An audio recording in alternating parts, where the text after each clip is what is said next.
Salut les gamers, bienvenue à Professeur Board Game, je m'appelle David. Aujourd'hui à Board Game 101, on regarde le jeu Room 25. C'est un jeu qui a été publié par la compagnie Matago en 2013 et qui nous vient du concepteur français François Rouzé. Le jeu se joue de 1 à 6 joueurs et dure environ 30 minutes. Le but du jeu, dépendamment si vous êtes un prisonnier, le but sera de quitter le complexe de Room 25. Et si jamais vous êtes un gardien, ça va être d'empêcher les prisonniers de s'échapper. Vous pouvez même aller jusqu'à les tuer si vous les dirigez dans les salles qui sont dangereuses dans le complexe. C'est un jeu qui va utiliser principalement une mécanique de programmation d'action. Donc les joueurs auront à programmer 2 actions à leur tour, cachées. Alors on ne sait pas trop ce que les autres joueurs font. Et ensuite les actions vont être révélées. On va devoir les faire dans l'ordre qu'on les a programmés. Alors, il faut essayer de prévoir un petit peu qu'est-ce que les autres vont faire. C'est un jeu qui a plusieurs modes de jeu. On peut jouer de façon coopérative, de façon semi-coopérative, en équipe ou solo. On va utiliser une mécanique de mémoire. On est dans un complexe qui est fait avec des tuiles qui sont au début de la partie toutes cachées. Et on peut à notre tour regarder une tuile. Donc on regarde en dessous de la tuile à ce moment-là. On n'est pas obligé d'aller dans la pièce. Et on peut faire des actions pour faire bouger les tuiles. Alors il faut se souvenir un petit peu, là, les tuiles qu'on a regardées sont rendues où si elles sont déplacées. Et finalement, on va utiliser une mécanique d'élimination de joueurs. Certaines pièces du complexe sont très dangereuses et peuvent vous tuer si vous y allez au mauvais moment. Chacun des joueurs va recevoir sa fiche de personnage avec le nom de son personnage. Ça change vraiment rien, c'est vraiment esthétique et pas le pouvoir en tant que tel là, pour chacun des personnages. Alors prend la fiche de sa couleur, sa figurine qu'il va placer dans la place centrale du complexe au début de la partie. Va avoir ses 4 jetons d'action qu'il va utiliser pour faire sa programmation d'action sur le côté ici de sa fiche de personnage. On a l'action de regarder, l'action de se déplacer, l'action de pousser et l'action de contrôler. Le joueur va prendre aussi sa balise mémorielle, donc il peut utiliser pour placer sur une des salles du complexe qu'il a regardé. Ça peut être pour avertir qu'il a trouvé la sortie ou pour avertir qu'il a un danger pendant la partie. On va avoir sur la fiche aussi, on a un aide-mémoire des différentes salles, donc par niveau de danger, donc les salles vertes qui sont pas dangereuses, les salles jaunes qui sont des obstacles et les salles rouges qui sont dangereuses, qui pourraient éventuellement vous tuer si vous êtes là au mauvais moment. Alors on a des petites descriptions des salles, donc ce qui est très bien d'avoir un aide-mémoire pendant la partie. On a ici en haut la piste de tour de jeu. Dépendamment du mode de jeu qu'on va choisir, on va la placer d'un côté ou de l'autre. Donc en haut, on a les différents modes de jeu. Je vais choisir de faire un exemple dans une partie en mode suspicion, qui est dans le fond le mode semi-coopératif, où il peut y avoir des traîtres parmi les prisonniers qui sont des gardiens, qui vont empêcher les prisonniers de s'échapper. Ces parties-là se jouent en 10 tours, donc on va placer le jeton des 4 personnages pour que le premier soit que le dernier soit au tour 10 et ensuite le personnage mauve serait le premier joueur. Le premier joueur est celui qui a été le dernier à regarder une émission de télé-réalité, parce que dans le fond, dans le jeu Room 25, on est enfermé dans un complexe et c'est filmé, c'est montré comme si c'était une télé-réalité. Ensuite, on va jouer dans cet ordre de jeu, tout simplement, pour le premier tour, et ensuite l'ordre de jeu va changer à chacun des tours. On va ensuite construire le complexe dans lequel on va jouer. Le complexe est fait avec des tuiles, alors d'une partie à une autre, ça va être vraiment différent. On peut regarder dans le livret d'instruction, donc on a des ensembles de tuiles à utiliser dépendamment des modes de jeu qu'on veut faire, dépendamment si on veut que la partie soit difficile ou facile. On a une combinaison de différentes tuiles où on peut carrément les prendre aléatoirement aussi, dépendant de ce qu'on veut faire. On va prendre la tuile centrale qu'on va placer au milieu. On va ensuite retirer la tuile de la sortie et la tuile de vision. On va les placer de côté pour l'instant. On va mélanger les tuiles et on va les placer autour de la tuile centrale pour que ça laisse dans cette configuration-là. Par la suite, les tuiles restantes, on va reprendre notre tuile de sortie et notre tuile de vision qu'on va mélanger dans ce paquet de tuiles-là. Et ensuite, on va tout simplement compléter le complexe. De cette façon-là, on sait que la tuile de sortie est dans les extrémités, donc ce qui nous force à aller explorer le complexe. Évidemment, si la tuile de sortie était trop près, ça serait un petit peu trop facile pour les prisonniers. Donc le complexe est terminé. On va placer les personnages pour la partie dans la pièce centrale du complexe. C'est mieux de laisser un petit espace entre les tuiles, ça va être plus facile de les retourner quand on va les regarder.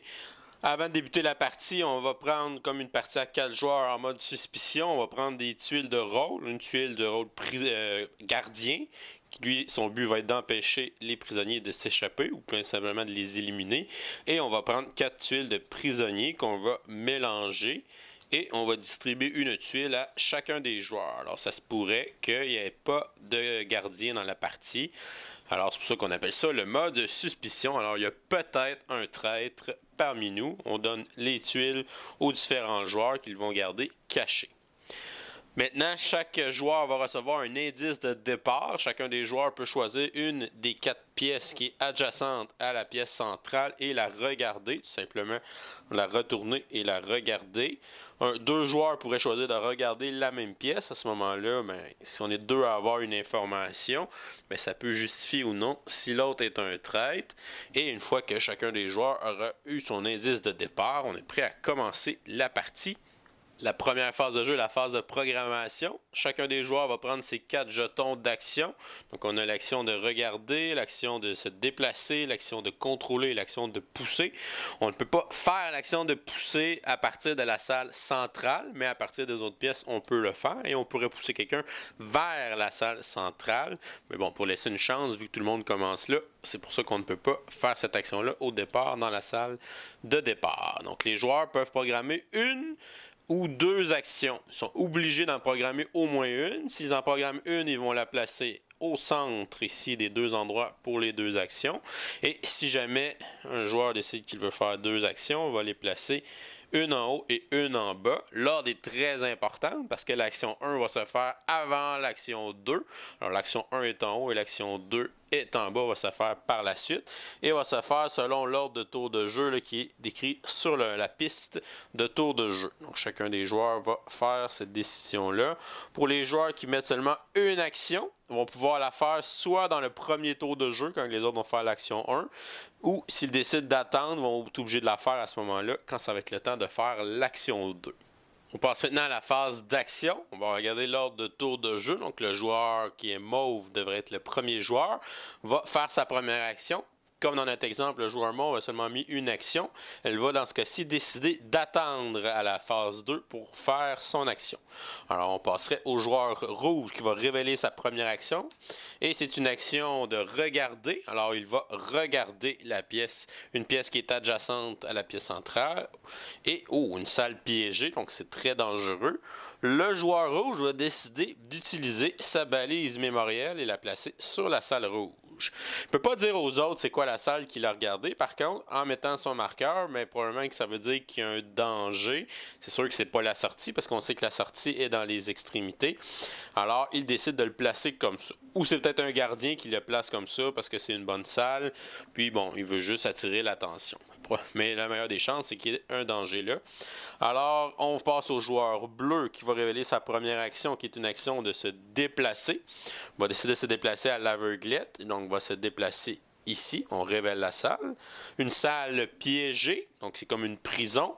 Lorsqu'il est dans cette salle, il peut seulement se déplacer vers une salle qui est occupée par un autre joueur, ou si c'est la salle centrale. Alors, il va être correct pour s'en aller de là au prochain tour.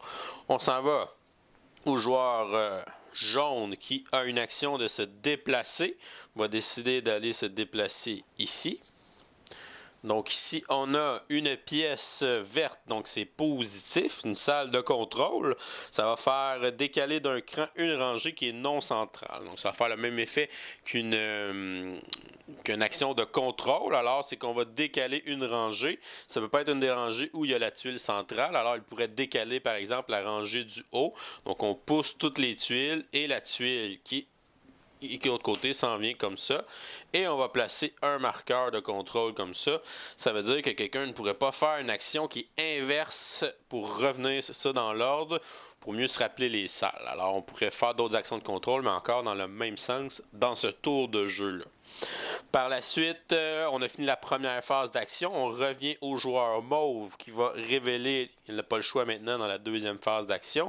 Elle va révéler une action de contrôle. Alors, elle va déplacer, elle aussi, une rangée. Donc, elle va déplacer ici vers le bas, comme ça. Et on va placer aussi un marqueur de contrôle. Ensuite, le joueur rouge, lui, a une action de se déplacer.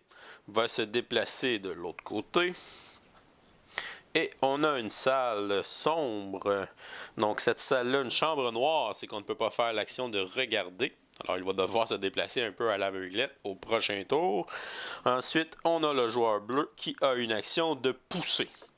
Comme il est seul dans sa pièce, il n'y a personne d'autre à pousser, son action va tout simplement être annulée. S'il y avait un autre joueur avec lui, il aurait pu le pousser vers une des autres pièces autour de lui. Alors là, son action est tout simplement annulée. Donc on vient de finir la phase d'action. Maintenant, on passe à la phase de décompte. On va tout simplement prendre le premier joueur et on va le placer en avant de tout le monde. Donc, ça va indiquer qu'il reste 9 tours. Et à ce moment-là, ça veut dire aussi qu'au prochain tour, c'est le joueur rouge qui sera le premier joueur à faire ses actions. Donc, l'ordre va un peu changer à chacun des tours parce que le premier va devenir le dernier. Et ça va changer comme ça là, jusqu'à la fin de la partie. La partie va se terminer, si les prisonniers réussissent à se sauver du complexe ou si jamais le gardien réussit à éliminer assez de joueurs ou si jamais on arrive à la fin des tours de jeu sur la piste de tours de jeu.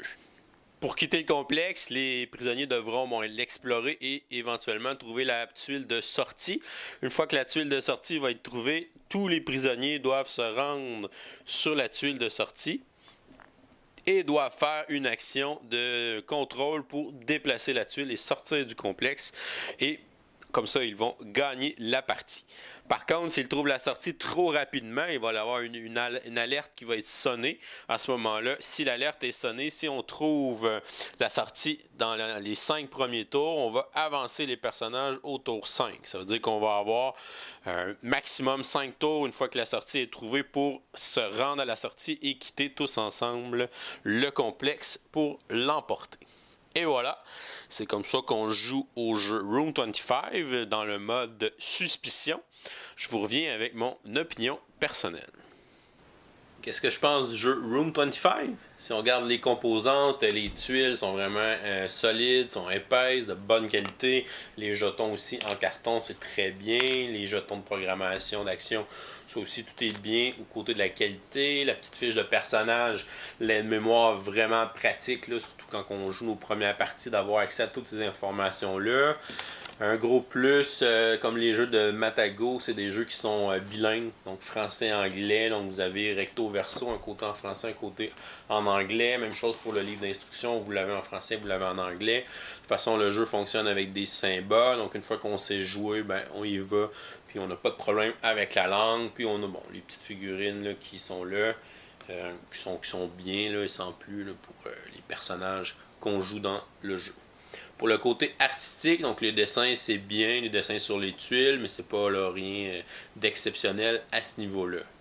Pour la complexité du jeu, c'est un jeu qui est simple à jouer, c'est un jeu qui s'apprend rapidement, c'est un jeu que vous pourriez jouer en famille avec des enfants. Donc c'est bien pour ça, c'est une demi-heure pour une partie, souvent on peut même... on joue une partie, on réussit pas, on a le goût de rejouer, on a le goût de réussir, donc on pourrait jouer 2-3 parties facilement, une à la suite de l'autre, ou s'en servir des fois comme filler, un petit jeu qui est un petit peu moins complexe. Pour le nombre de joueurs, donc 1 à 6, j'ai pas essayé le mode solo, donc je peux pas vous dire là, si c'est vraiment bien fait et que c'est le fun. Par contre, pour avoir joué quand même plusieurs fois, je pense que c'est bien là, quand on commence à être beaucoup. Donc 4, 5, 6, je pense que c'est ça qui est le plus fun là, pour ce jeu-là. Pour les modes de jeu, donc on a le choix, on peut jouer coopératif, semi-coopératif, en équipe. Donc vraiment on peut y aller avec ce qu'on a le goût de jouer dépendant des gens avec qui on est. Si on joue exemple avec des enfants, on veut peut-être jouer coopératif pour pouvoir justement leur enseigner le jeu puis s'aider. Tandis qu'entre adultes, si on veut un petit peu plus de défi, on va mettre le mode suspicion, ce qui va avoir un traître. Donc ça va vraiment bien s'adapter à la clientèle. Donc je trouve que c'est très bien là, qu'il y ait beaucoup de modes de jeu. Mon mode de jeu favori pour ce jeu-là, c'est le mode suspicion là, où on a un traître. Donc dans un jeu qui est rapide comme ça, qui ne dure pas trop longtemps, là, je trouve que ça met un petit peu le challenge dans le jeu là, de mettre ce mode-là là, avec les gardiens là, qui doivent empêcher les prisonniers de s'en aller. Pour la rejouabilité, on a beaucoup de tuiles différentes, donc on peut les choisir nous-mêmes si on les connaît pour faire vraiment un complexe qui est difficile si on veut plus de défis. Si on veut une partie plus facile, ben on va prendre des salles un petit peu moins dangereuses, prendre des salles jusqu'à rien.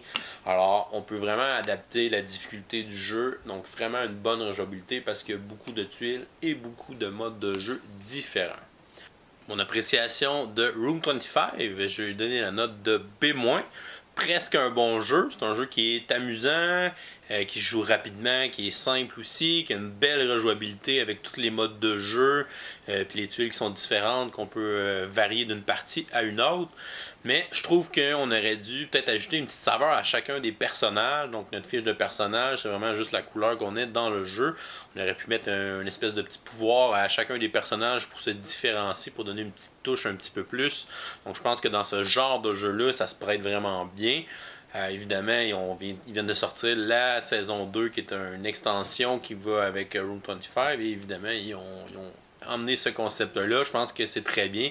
C'est quelque chose qui manquait au jeu, mais mis à part de ça, c'est un bon jeu pour enseigner la mécanique de programmation d'action, qui est une mécanique qui peut être un peu plus complexe, mais avec ce jeu-là, c'est vraiment facile de se familiariser avec ce concept-là. Et voilà, c'est tout pour le jeu Room 25. Je vous dis à la prochaine et continuez de gamer.